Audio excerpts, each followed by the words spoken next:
What job should marketing hold up, hold up. This is the first time I've ever messed that up. Let's restart that. Okay. What job should marketing get done in a company? So I think that depends on the stage of the business. If it's a fairly new product, the most important job of marketing is product marketing, answering questions like who is it for, what is their problem, why do they buy, why do they need to solve this problem, what are their alternative solutions, what is the status quo, and why is it different. If you don't have that, no matter like what type of marketing you do on top of that, it's not going to work. Assuming you have that for a business, the number one thing marketing should be doing is to be bringing in qualified opportunities, aka people who are going to pay and be successful with your product. So I would think of it very much akin to sales, except consider sales to be one to one and marketing to be one to many. But I do think that marketing needs to be bringing in revenue. I like how you have the qualified as that kind of before the lead, because yeah, leads just in general aren't super useful if they're not willing to pay or not the right audience. I like how you start with the kind of the stages, which is obviously marketing. The job is going to be dependent on the company where it's at, whichever. But I really think when you kind of say product marketing, for me, it just goes down to like foundational marketing, like who do we serve? Like what progress are we helping them make? What jobs to be done are we solving for them? And I think sadly, even if it's a later stage company, or at least for me, I'm kind of out of the B2B SaaS world, but it's like a lot of companies just have gained success and they don't really know those questions super well. So I think product marketing is a good way to phrase it. And that's like the position, but man, it's just fundamental marketing. It's answering those like kind of questions of the market we're serving and such. So how do you think of that difference of like, I've had many conversations with people that like product marketing is just a way that we've categorized some of these basic fundamental marketing actions, talking to customers, yada, yada. So how do you think about that, the difference, the similarities of just foundational marketing and product marketing? So I think product marketing is just the modern SaaS version of foundational marketing, essentially. If you roll back time and go back to the 70s or what have you, marketing was really just, okay, who like who buys our stuff, like why do they buy it, really understanding your buyer. And there weren't quite as many channels as we have today, so people were not fixated on the way in which they reach out to people. It was more based on like what we have to say. And then I don't know, you had a radio jingle at most, or like a print ad. And so I think that's just like very foundational, and every company needs to focus on that first. I think at mature companies they try to break this down into silos and call things like product marketing, content marketing, demand gen, paid, etc. But foundationally, like I think product marketing is the piece that needs to come first, or you're just going to spend a lot of money and like spin your wheels on these other types of scaling activities, essentially where you essentially take bad messaging or bad positioning and try to scale it up, and then you essentially kind of have sucky messaging at scale, which doesn't really do a lot for you. Yeah, that's a quick way to not grow, right? Just having that poor messaging. Yeah, no, I like that going back in time. That's kind of a mental model or just an action that I do a lot is I always just go back in time. I mean, even on the simplest of things of like what were toilets in the 20, like what was that? I mean, it gives you like a perspective, and I find with the toilet example gives you gratitude of like, thank God I don't have to go outside every time that I have to use it. Or like showers is another thing of like most people did not, even like most presidents and most rich people in the past did not have warm showers, and now me just some so I really like that kind of going back to it. I had me and somebody else on my podcast in season 2 kind of went back and forth a bit of like, no, product marketing is not foundational, and it's okay. I think like how we use words are really important, and that's why I start this podcast with like, how do you define marketing? What is the job? Because without that, all these higher level things, to your point, content, paid ad, like it's just like if we don't agree on or at least have an understanding together of what the foundation of marketing should be doing, then we can't extrapolate or ladder up to these other activities. So I really like going back in time to kind of use that example. So I appreciate that. What is something in the past few years in regards to marketing that you've either shifted or completely changed your mind on? So maybe 2, 3, 4 years you believed X, and today you believe Y, or X and a half, maybe. And that's interesting for me because I've only been in the sort of B2B marketing world for about 2 years since I started this company. My background's actually in software engineering and product management, and so I'm approaching this from a completely different I worldview. love it. But I think a misconception that I had previously was I used to think about marketing. I used to be at Google, and I used to think about marketing as like these things that you do at scale. It's like massive campaigns, brand campaigns, a lot of advertising, etc. Now that I've ventured out on my own and I've also helped a lot of companies think through marketing, the number one thing I've changed in terms of my mentality is I think people should do things which don't scale. The best marketing is actually just building relationships one on one with people, being a valuable person in your community, building those authentic relationships, and then actually getting people to trust you, and then iterating off of that and figuring out, okay, what is working one on one with these people?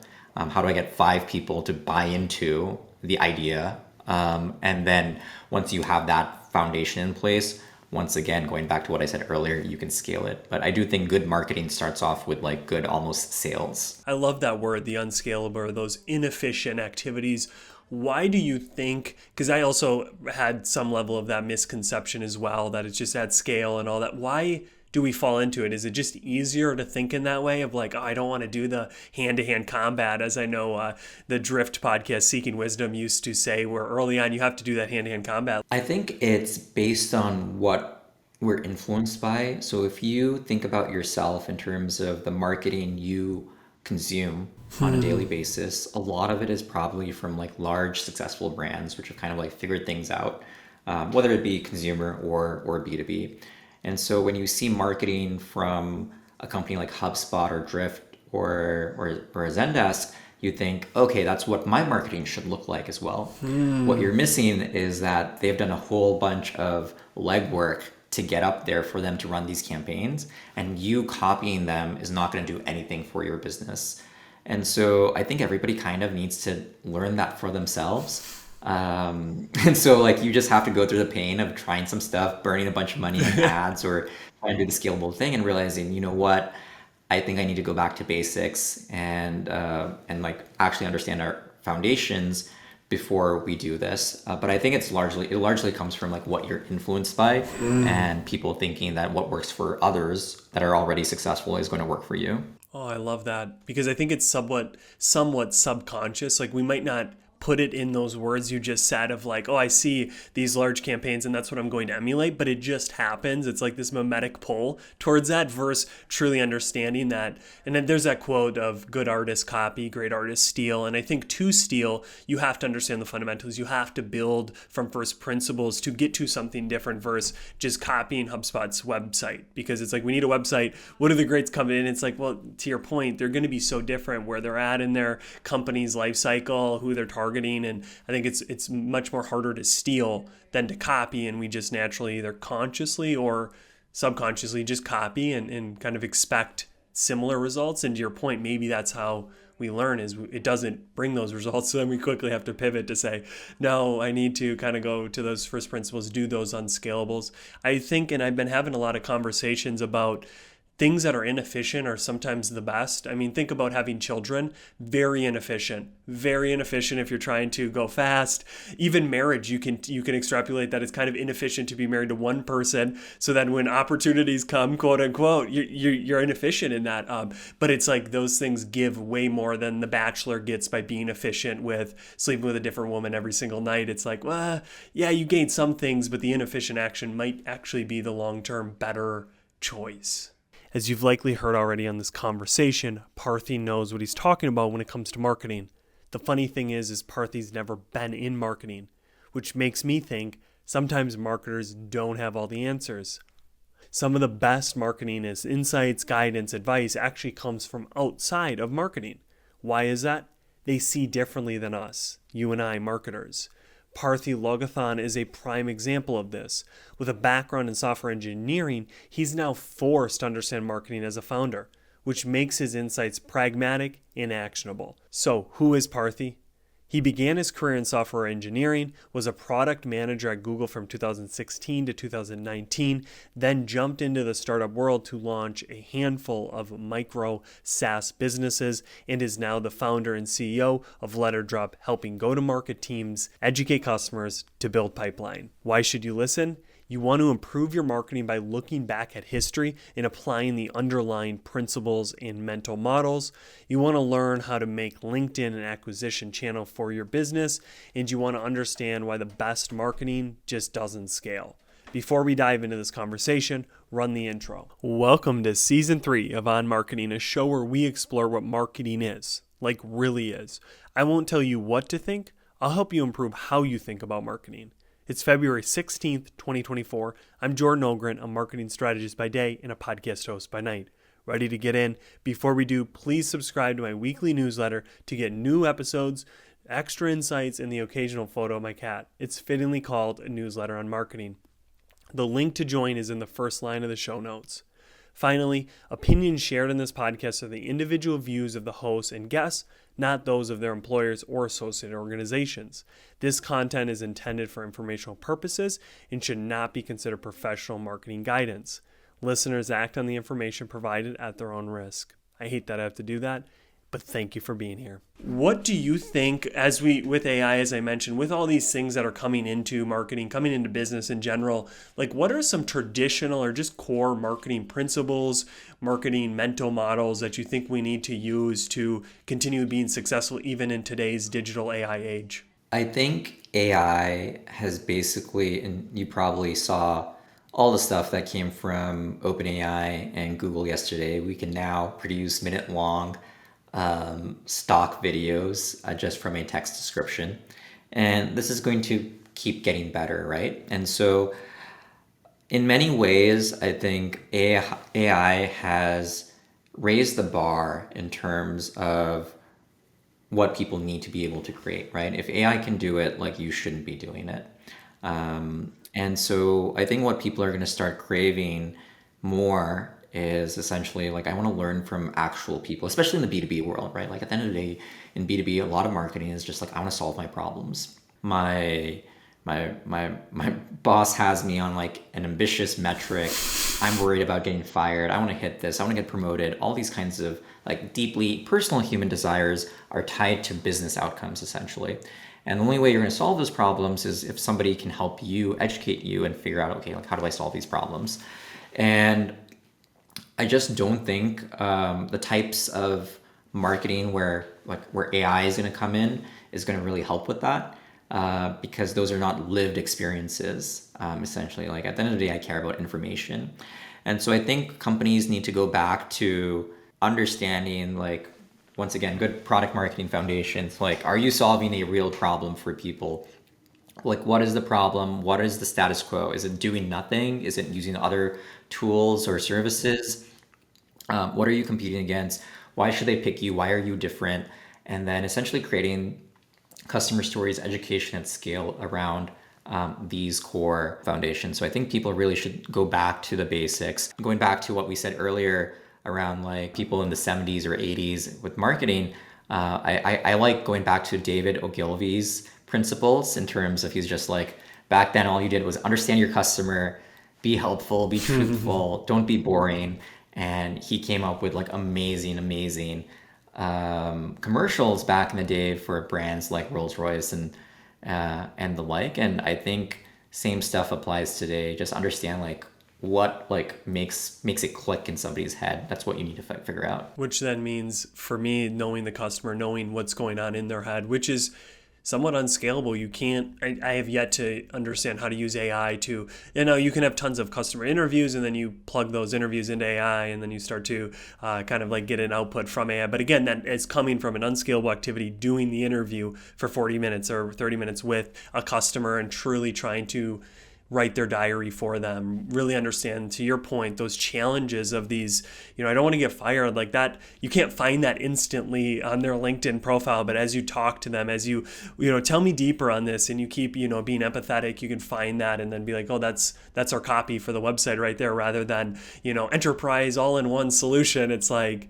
don't get fired. Like, it's like, oh, that resonates. So I think that will be, as we can do so much content at scale, doing that, knowing the customer, whoever's closest to the customer wins. I hear that so much, and I think that'll only be more important as we keep going deeper into this AI digital world, which I'm really happy for, to augment, to your point, things that AI can do, but it can't do everything. All right, Parthi, I want to get to some of the main learnings that I want to get out of you. I've watched your video where you're kind of talking about LinkedIn as an acquisition channel. I'll have that in the show notes. And I think Club PF, which was a really good webinar. I enjoyed some of your images and some of your points in that. So hopefully this won't be too much of a duplication. But and obviously I get your point, it's mostly B2B SaaS maybe, but how does a company look at or think about LinkedIn as an acquisition channel? Quite frankly, LinkedIn is definitely for B2B. I don't think I've seen a consumer company be all that successful on LinkedIn, but you could try. And so I think with LinkedIn, the first thing to understand is the channel is not actually just your company account. It's actually the individual employees at the company. It probably should be your CEO or founders. It should probably be your head of sales, head of marketing at the very least. But those accounts matter as much, if not more, than the actual company account. So that's the first thing people need to realize.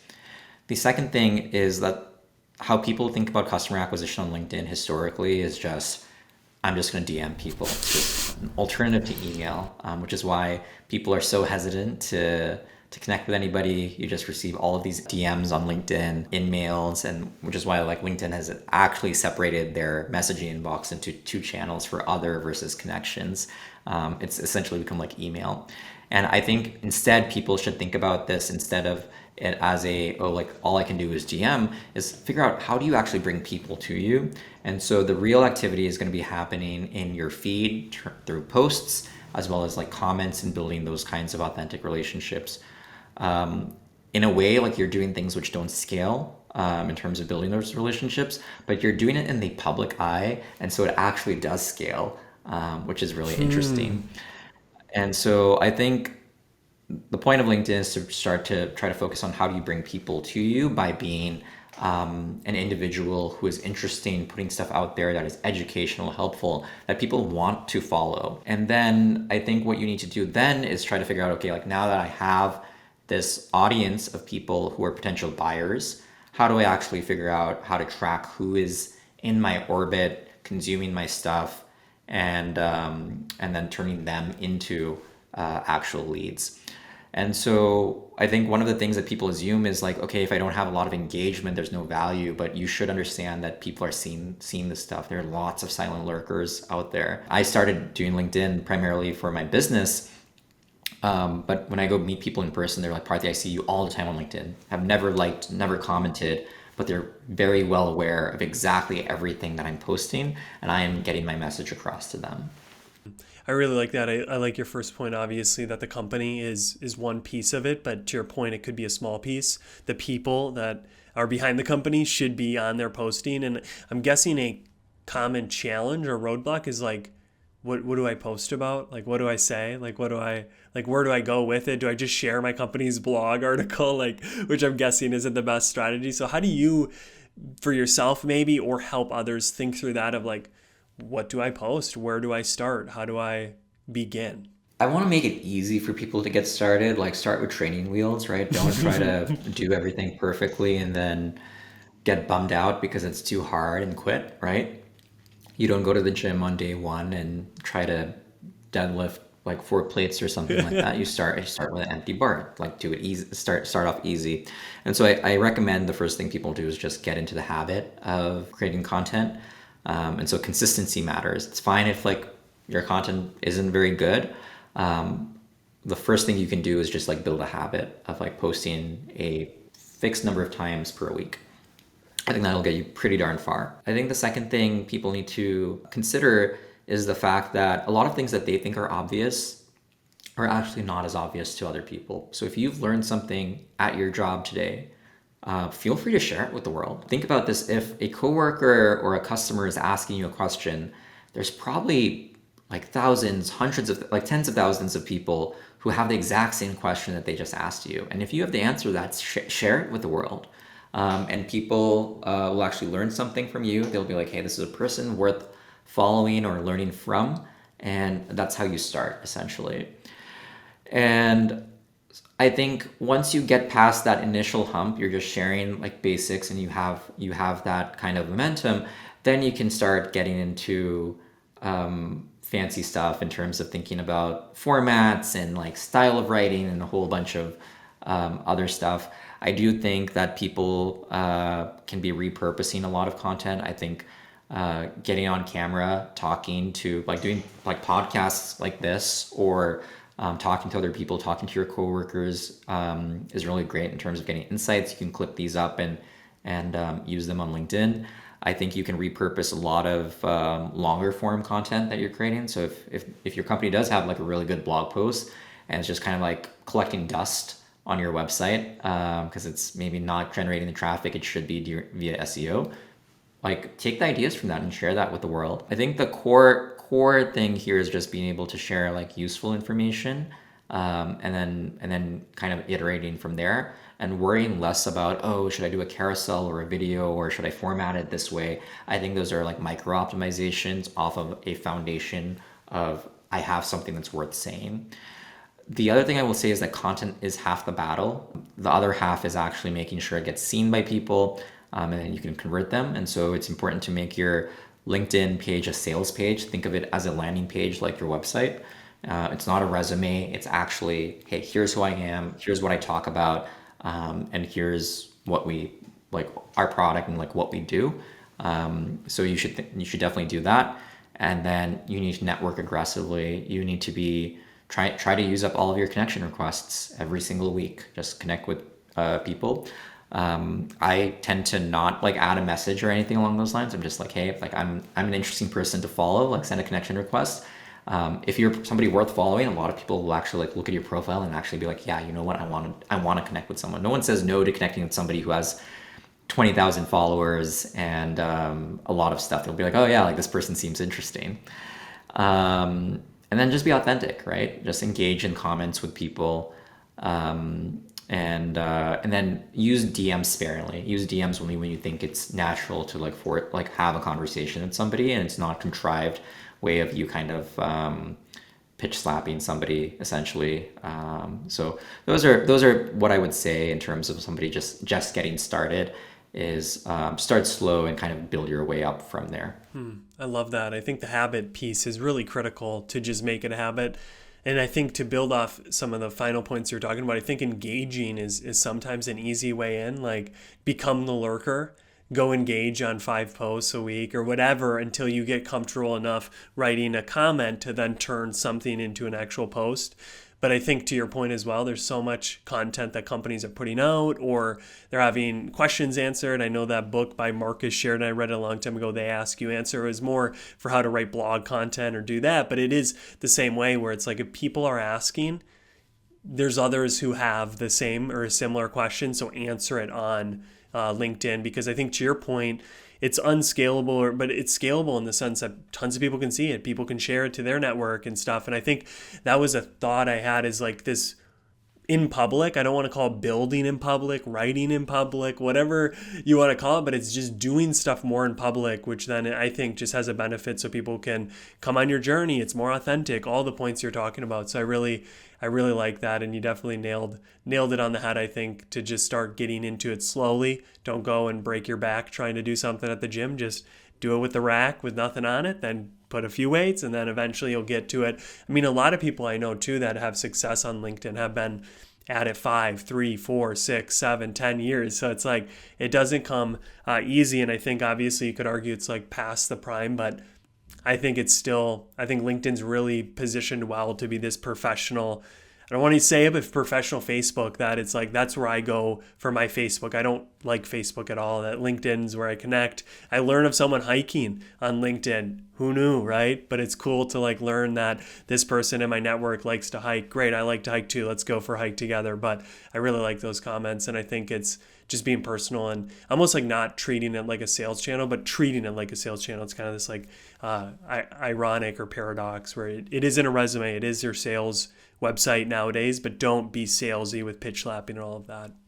How do you measure the success of content? I saw a recent post that you've been talking to a lot of marketers and they're kind of getting more hardly tied to revenue, which is okay, which is good. But like if we're producing content, how do we measure it? Is it directly that revenue came from this blog, or is it a different way to think about content success?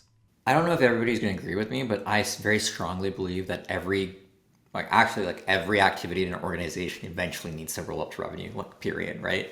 Because if it's not, like, what are you doing here at the business, essentially? This is doubly true for go-to-market functions, at least for like engineering and a whole bunch of other stuff. You can be like, okay, like we're building the product, whatever. It'll somehow contribute to revenue, but it's a little bit downstream. Marketing is just sales at scale. Like if you need to be tied to revenue. Now, don't get me wrong. I'm not saying that you need to track every single event. I know that 100% attribution is not possible. However, what I do think companies should be doing is they should at least understand the directional impact of their investments in marketing, right? And so it doesn't make sense to what is the quote? Like insanity is doing the same thing over and over again, it not working, and it not working. You continue to repeat yourself. And the same thing happens with marketing, right? Like if something's not working, it's fine that you tried, but don't keep doing it, essentially. You do need to evaluate these on a long enough time horizon. So for example, like LinkedIn social selling, it does take many months to start seeing like any sort of like real results. But actually put in your best effort, spend the 6 months, understand your baseline, understand like where you are 6 months from now, and look at the delta there in terms of, okay, how many more inbound signups did we get? And how many more people said they found us on LinkedIn? And understand that. And if you see a positive correlation between your activity and that's great. And so when I say this, I'm really speaking as a CEO and not a marketer. When push comes to shove, I will cut spend when I can to show like an ROI on something. And this is why I do think that every single marketer should be trying to tie the impact of like content in any form back to revenue. So like we started putting up a lot of YouTube videos here. At least I understand like number of impressions or views on it. And since we've been doing that in our lead form or in our sales calls, people have mentioned our YouTube or videos in passing. That's directionally good enough. What I think is not healthy is completely ignoring the problem and just saying like, oh, because I can't get 100% attribution, I'm just going to not measure success. That's like, I'd say that's irresponsible. And I would highly recommend people not take that attitude towards marketing and deciding like what they do. Yeah, I've heard I always butcher who said this, but I think it was Dave Gerhardt talking about, marketers should think like the CEO. And I love you as an example of this, where it is like if you're a marketer and you're thinking like a CEO, you will want everything to be somewhat at some point attributed some way, somehow, and you can get creative with it to revenue. So you're not doing things for a year, 6 months, whatever that time horizon is, with no actual return. I mean, at that point, I've quoted myself saying it's like cheerleading. I mean, you can win games without cheerleaders. So like you don't need them. Sure, they give vibes, they give energy, but like at the end of the day, someone's going to win without them. So don't be cheerleaders, be the coach, be something that is actually influencing the company, changing kind of where we're playing, the markets, whatever. And sometimes that's hard with obviously if, higher level buy-in isn't in and you have no say, then it's a little struggle. But again, get creative with what you're doing, you're tying it to revenue, or you at least ask people above, like, how is this going to be contributing to revenue by doing this? And if they can't answer it and they just force you to do it, then it's probably time to start looking elsewhere as well. So, all right, now Parthi, we're going to jump to life. I found with whether marketing or in business, some of the best thinkers think about life as much as they do about the marketing and the business. So I really find this section to be fun. So the first question, this is one that I've stolen from somebody, or actually copied because I haven't changed it, but there's this movie Inception. And within that movie, they go into people's minds, their dreams, and incept ideas. So then the next day, they're like, I want to sell my company to X, Y, and Z. So a little bit more malicious with their ideas. So we're going to flip that and be more kind of positive. What idea would you go in the minds of all humans outside of business and marketing, incept in there? So tomorrow I wake up and the idea you put in, it's my idea and I act out of it to the world. What idea would you incept? Probably get everybody to change their perspective and stop thinking from a first party and about themselves, but understand, try to like break the fourth wall and think about like the world as a whole and be like, okay, like what do I want to do or contribute to this world?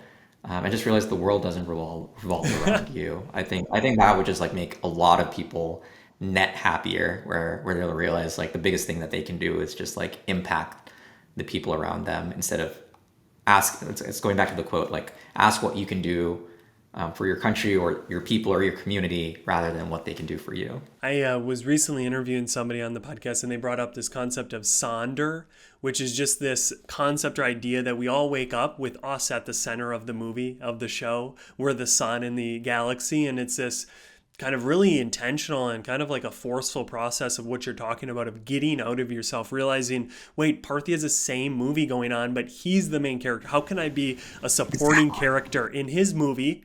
Whatever that role is, it may be the person who's on screen for 2-3 seconds, but I'm going to do that damn well to make his movie the best. And I really think, to your point, it's ironic that that's actually how we build a meaningful life, not only focusing on our own life. Which, as I'm young and I'm starting to realize that more and more, that wow, to your point, it's better when I can help others. That actually helps me. So I can be selfish in that. I can be selfishly helping others, knowing, hey, I'm going to reap some benefit by being selfless through that process. I'm not saying this is universal, but people will, if you show up and help people, like, I don't want to say karma or something like that, but people will notice it and it will come back to you for sure. What, Parthi, is a habit or practice you do outside of business, marketing, LinkedIn, that when you come back to all of those, you just do those a bit better? I like people watching. I do some street photography, or I used to before the startup, more so. And I think one of the things that just sitting silently and observing the world around you does for you is you actually start to understand people better and like why people make decisions and all the nuances of what's going on out there. And I think if everyone just takes a minute to stop and observe, listen, you'll learn so much more than just being focused on like consuming like media feeds constantly or just being focused on what you have to say. I think just like broadening your mind and being like, okay, like I'm gonna get outside my little bubble and just like see what's out there. I think that would probably definitely like help you in terms of understanding people and decision making, which improves your marketing. The other thing I would say that maybe I don't do enough of, but I think reading fiction is actually very helpful from a marketing standpoint. It helps you figure out how to tell stories. If you're going to sit down for like 14 hours day after day and read long form content and book, all the stuff that people say like no one does anymore, and it's so good that you want to do it, that's something you can learn from. How do you actually have something so compelling, and how can you do that? How can you bring that to the marketing world essentially? Well, I like those two ideas because I see some continuity between them. It's like looking outside of yourself, but outside of marketing. Like fiction, that's a pure example where it's like, I only can get business advice from nonfiction, reading every book Jim Collins has put out. And sure, he has good books, and there are other books by great, but it's like, man, reading The Lord of the Rings, reading Harry Potter and why it grips you. What's the story? Oh, there's heroes. How can you apply that to your business? You're not the hero, the customer is. All these things. I really love that. Final question, what is one thing with everything changing, AI is going to disrupt everything? What's something you don't or you hope doesn't change in the next 10, 15 years? And 2040, what do you hope we're still doing, thinking, believing that hasn't changed? Or maybe it has slightly, but you want it to come back? Definitely like real life human interaction. So I think we got a taste of this during the pandemic, where everybody tried to do like communities online, virtual events, all this kind of stuff. And don't get me wrong, maybe it has a time and place, but it is not a substitute for like actually like meeting people in person, real life human interaction. I think with a lot of the AI, AR, VR stuff, and even just like existing self like phone usage and like you just essentially being able to like plug into Instagram or TikTok out of your pocket, I think a lot of face-to-face human interaction has decreased, and I hope that doesn't go away. I don't think it's healthy for us as a society for that to happen. I think like we just have many millions of years of evolution which have gotten us to this point, and it's going to be very hard for us to just like go from that to virtual worlds, and I don't know what the net impact is going to be on people. Yeah, I'm right with you. I think there's so many pros of the digital that like if I'm somebody in Wisconsin, I want to connect with people like yes, but it's like man, there's nothing that substitutes that personal conversation. Even just to your point, maybe not, but being around people, the energy, the you're overhearing other convos, and I think stereotypes and those things are really easily created when we just only go through the digital, or you only have your news sources coming in, and that can really versus just going out and doing something you don't usually do, going to a jazz night where I don't like jazz, but I'm just gonna go out. Like let's see what happens. Spontaneity that just doesn't happen as much online because TikTok and these things have the algorithms down to a point where it might be spontaneous in a sense that keeps, but it's not something that will greatly dislike and kind of challenge opinions or thoughts that you have. But man, I've had many combos or overheard things. I'm like, let me sit with that because I totally don't agree with it, but let me expand myself versus on my online, I get pretty much consistent thoughts or things that I'm thinking. I kind of just reinforce it, confirmation bias at its purest form. Well, thank you, Parthi, so much for coming on and giving your time. I learned a lot on LinkedIn. I've been a user for a bit, but I know after this conversation, I'll be a little bit more intentional and able to hopefully reap more benefits, even if that's just deeper, more authentic connections with people. So I appreciate your time. Absolutely. Thank you for having me. And this is the end of the podcast. Thank you for making it this far, because few do. So, to repay you for the time you spent listening to me, my guest, I have an offer, I have a deal for you. If you click the first line in the show notes and sign up for just let me know whether LinkedIn DMs or email jordano@hey.com, I will give you 60 minutes of free marketing help, whether that be guidance on your messaging, positioning, or your content strategy, or even helping you write a landing page for a new product or service you have coming. Sign up for it. Let me know you did. In 60 minutes, I am all yours. That sounded a lot better when I wrote it, but anyways, you get the gist. I really appreciate you being on this journey with me to uncover what truly is marketing and how do we apply it today. I hope to see you back here next week for a new episode, and stay thinking differently.